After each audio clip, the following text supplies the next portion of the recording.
Hi, this is a recap of how to evaluate SMJ and PJ. Originally, I started out just trying to create some slides to clarify something that came up in terms of how to address SMJ in last week's quiz, but I was thinking that this might be actually a good time to do a little compare and contrast on SMJ versus PJ. So here goes. So, moving on to SMJ versus PJ. For SMJ, as you know, that's about the court's power over a case. In other words, the court's authority to hear a case. Now, PJ also involves power, but the power is of a different type. And there's actually a little bit of alliteration here. PJ, letter P, is power over parties. So when we talk about power over the parties, we're not talking about just the power to hear the case, but the power to force the parties to comply with court decisions. So that's SMJ versus PJ power. The next thing that's important is whether or not you can consent to each. As you hopefully remember, for SMJ, you cannot consent as a party. It's not up to you to decide that you want to be in federal court. You are or not whether or not you have SMJ, rather, is just a matter of whether or not you fit in the statute. And the ones we've looked at so far are 1331 and 1332. You cannot agree if you don't fit those qualifications. PJ, on the other hand, involves the Constitution and the Constitution as a defense for the parties. In other words, PJ is about protecting the parties. So if you don't want to protect yourself, then that's fine. In other words, you can consent to PJ in a particular forum, even if you did the traditional constitutional analysis and there would be no PJ over you. Okay, next topic. What's the difference for these two types of jurisdiction between federal and state courts? Okay, well, with SMJ, as you should remember, it's quite different, federal versus state courts. State courts are courts of general jurisdiction that can usually hear everything, versus federal court, you cannot be in federal court. Your case won't have authority unless you have a statutory basis, i.e. 1331 or 1332. PJ is totally different. In PJ, federal and state courts are the same. Now, I don't mean the same as in they have the same authority, because they obviously have different authorities in terms of different types of cases they hear, but because of Rule 4K1, remember that confusing to read rule? It says that federal courts will follow the PJ rules of the state court in which they sit. So the Northern District of Illinois Federal Court will have the same PJ rules over parties in its cases as the Illinois state courts. So SMJ, federal and state are totally different, what they can hear. The PJ, the same exact analysis. Okay, next question is, who can raise this kind of jurisdiction? And there is, once again, a difference. You should remember that for SMJ, any party or the court can challenge lack of SMJ. So the parties, plaintiff or defendant, or the court can challenge, and they can do this throughout the entire case, including on appeal. Okay? PJ is quite different. We haven't quite gotten to exactly how you challenge it, but you should know that it's only a defense. A plaintiff who files a case in Illinois can never challenge, at least not successfully, PJ, because by filing the case, the plaintiff is consenting to PJ. On the other hand, the defendant can raise lack of PJ. But notably, unlike SMJ, the court cannot challenge PJ of a party, because like we keep saying, PJ is about a defense to protect the defendant. And if the defendant doesn't want to be protected, then the court will not intervene. So only the defendant is going to raise lack of PJ. Now the last thing is how you evaluate each one. And they're also evaluated differently. So SMJ, we've said before, you evaluate per claim. So if your case, you are the plaintiff and you have 5 claims, and you want to be in federal court, each claim needs federal SMJ. Otherwise, it can and should get tossed out because either a party or the court will raise that issue. PJ, on the other hand, is not evaluated per claim, it's evaluated per person. So what that means is that if you have two defendants and one of them challenges PJ and wins, that means that person is out and you only have one defendant left. Thinking back to SMJ, if you have 5 claims and the court decides it does not have SMJ over one of them, then that one claim gets kicked out, but you have 4 remaining. So for both of these, what you should see is it's not like one claim or one individual settles the entire case. You have to evaluate it in the appropriate context. Okay, now for SMJ, there's 2 important rules. Rule 8 for what you plead, and Rule 12. And we've sort of talked about each, but I just want to show you what they each say. So under Rule 8, it says a pleading, which includes a complaint or an answer, anything that has a claim for relief, which would be every complaint and some answers, must contain the grounds for the court's jurisdiction. Now that you've also tackled PJ, you may be wondering, well, how do I know what kind of jurisdiction it is? Is it SMJ or PJ? And you should know from the context, because it refers to the court's jurisdiction, not jurisdiction over a party. We are talking about subject matter jurisdiction. And also you should remember that when we read SMJ cases, they talked about you had to plead subject matter jurisdiction under Rule 8. Nowhere in Rule 8 does it say you have to show personal jurisdiction.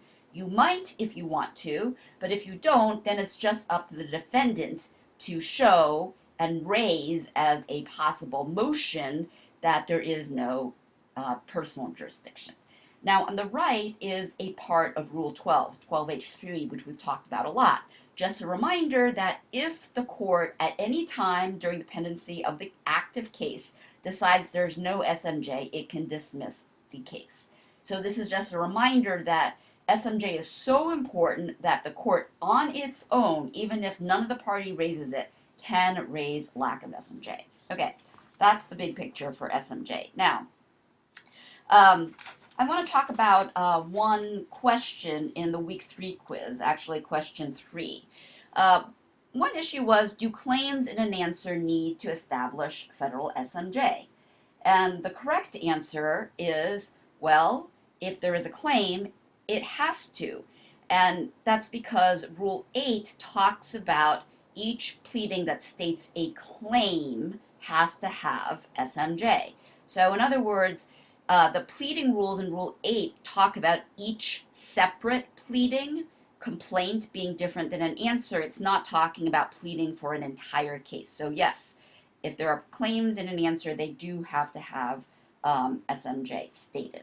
So what happens if you have an answer, you state a counterclaim, but there actually was no SMJ?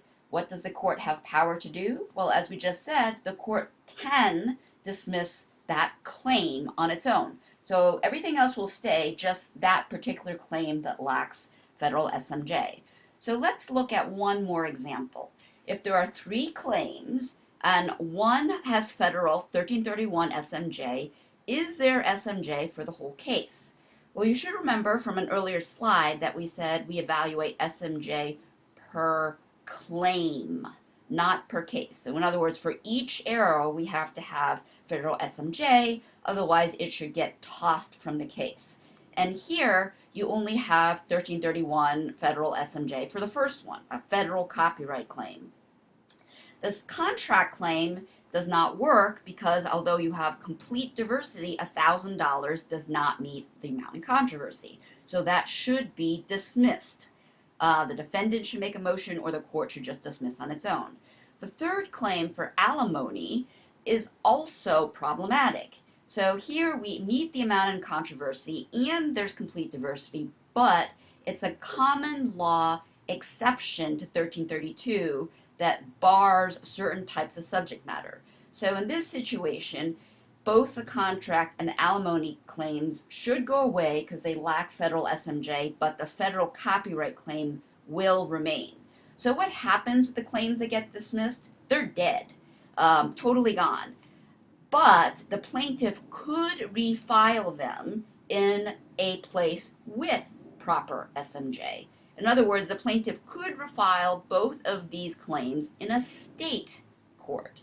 And as you know, now they would have to not only have federal SMJ, but the plaintiff also wants to find the state with PJ over the defendant so that they would have SMJ and PJ. Okay, now let's consider another example. So here the plaintiff has two claims. One is for federal labor law violation, which would be 1331 because it's a federal cause of action. The second is a $100 breach of contract claim. So the second one is problematic for two reasons. One, there's no complete diversity or any diversity, and second, there's no amount in controversy. So could this be filed in federal court? Well, you could file it, but it's not going to stay there because either the defendant will make a motion to dismiss, which would be granted, or the court on its own would dismiss. Does that mean this cannot be heard in one court? Well, actually it can. It can be heard in state court because state courts are courts of general jurisdiction. Now let's add one more factor. What if the defendant also has a $1,000 negligence claim? Now if this was filed in state court, then the state court would also have subject matter jurisdiction over this claim, and it would all be fine. If we just had the federal labor claim in federal court, the defendant could try to raise this claim, but it's not going to succeed because there's no federal SMJ. So whether or not the defendant can assert the negligence claim all depends on which court the plaintiff first files in. All right, so let's move on to another SMJ example. So here we have the plaintiff suing on a federal claim, 1331 SMJ, and an unrelated breach of contract claim for $1,000, and third, with a federal copyright claim. And the federal copyright claim is actually a counterclaim. So what's going on here? Well, we said there's 1331 for the first claim. Can the federal court actually hear all these claims together? Well, you should know that you cannot hear the second claim because it lacks amount in controversy, and you don't really aggregate the two together, so that doesn't really work. So who would challenge the contract claim? Well, again, it would be the court or it would be the defendant. So if the court or the defendant raise this issue, then the case would look like this.